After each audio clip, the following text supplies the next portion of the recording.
The biggest news of the day: Justin Fields is a New York Jet. Here's how you need to process it from a fantasy football perspective. The Jets were his best opportunity by far, in my opinion. You talk about going to a place where you've got familiarity with a Garrett Wilson, your wide receiver one, you've got a hell of a running back in Brees Hall, you've got pieces along the offensive line. And you look at the coaching staff. I am so intrigued by Tanner Eggstrin, Charles London there. Eggstrin coming from the Detroit Lions, where under the tutelage of Ben Johnson, I mean, you can't ask for more.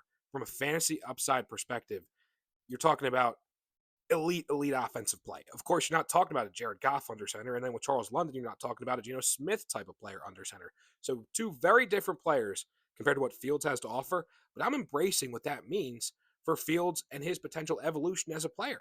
He's still going to produce you fantasy points, and in Dynasty though, this could be his long-term home.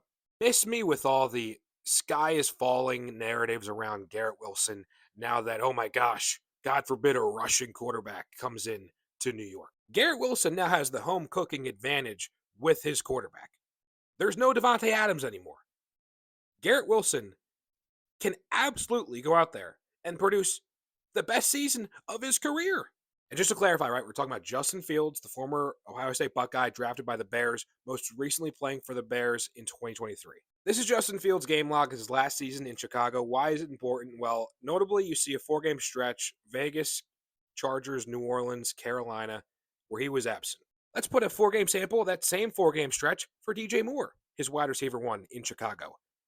Notably, in those 4 games, he was not even a 10-point per game scorer. This is a guy, mind you, that DJ Moore, number 9 per game, finished as wide receiver 6 total points on the year, nearly 17 a game. All right, what about Brees Hall? Should you worry? No.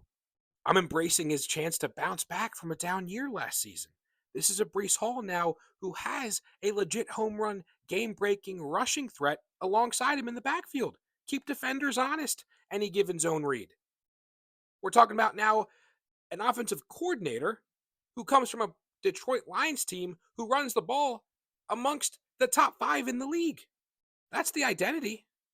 I am very bullish on the New York Jets. Rather than fall for some lazy narratives and assume the worst, why not embrace it? Why not check in, see if you can get a buy low price in your dynasty leagues? What is stopping you from having a glass half full approach with this new look Jets offense?